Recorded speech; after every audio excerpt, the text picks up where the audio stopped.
and expected to discover lost treasure each time they turned a shovelful of earth. But they hadn't counted on Ophir, scorching by day, teeth chattering at night. The class description in the university's brochure hadn't helped matters any. And they came to Ophir and fetched from thence gold, some romanticizing publicist had quoted from the Bible. Spend 6 wonderful weeks searching the glorious Southwest just as Coronado once did, each day fitted with lectures and the promise of discovery. As a result, the students blamed Nick for the heat, the bugs, the ever-present sand and grit, the canned food, and the lack of television. Even to Nick, Ophir, Arizona was anything but romantic. Following the discovery of gold in the late 1880s, the town sprang to life at the mouth of Sulphur Canyon as a collection of ramshackle buildings tucked under the ore-bearing cliffs. For a brief time, riches had poured from the mines that honeycombed the surrounding land. Tailings were dumped everywhere, the highest pile becoming Boot Hill.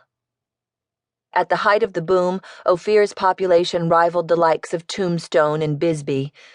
Now, all that remained were a few sun-blackened, clapboard relics that had escaped the Great Fire of 1922. Technically, Ophir wasn't a true ghost town. It still had residents, die-hard prospectors mostly, squatting in the best of the surviving shacks. Last year, those diehards had been joined by Zeke Moyle, who'd bought Ophir lock, stock, and barrel. Moyle was a refugee from California where, he said, smog and cigarettes had turned his lungs into Marlborough County.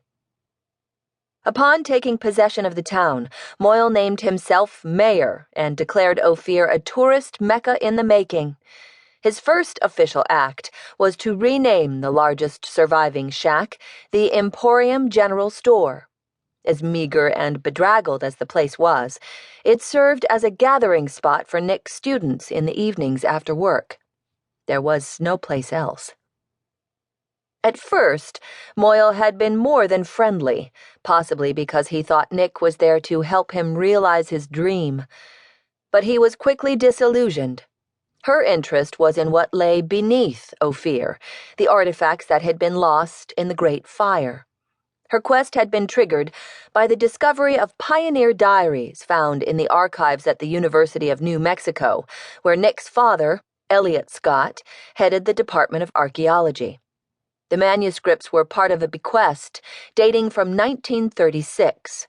They were, according to their own prologue, one of the few things salvaged from the fire. When Nick's father came across them, they were buried in the basement of the university library, still in their original hat boxes. The diaries had been the life's work of 2 sisters, Pearl and Lillian Benson, who'd come to live in Ophir in 1885 and stayed until the fire burned them out. Since Eliot's field of expertise was the ancient Anasazi Indian culture, he turned the find over to Nick, whose specialty was historical archaeology, the study of the near past. Many classical archaeologists sneered at this specialty, considering anything that happened within the last 2,000 years not worth bothering about. With her father's backing, Nick had been named head of the Ophir Dig for the University of New Mexico while on the summer break from her own employer, the University of California at Berkeley. If the dig went well, she hoped to publish a portrait of pioneer life that might help her gain tenure at Berkeley at long last, despite the fact that she topped her department chairman's enemies list. Ben Gilbert had never forgiven her for having a world-famous archaeologist as a father.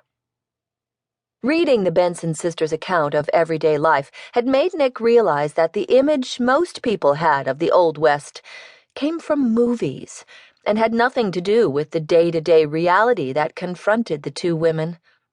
Nick wanted to change that misconception. Using references from the diaries, she hoped to locate their home site and excavate the immediate area. Already she'd uncovered numerous artifacts from the town site, tools,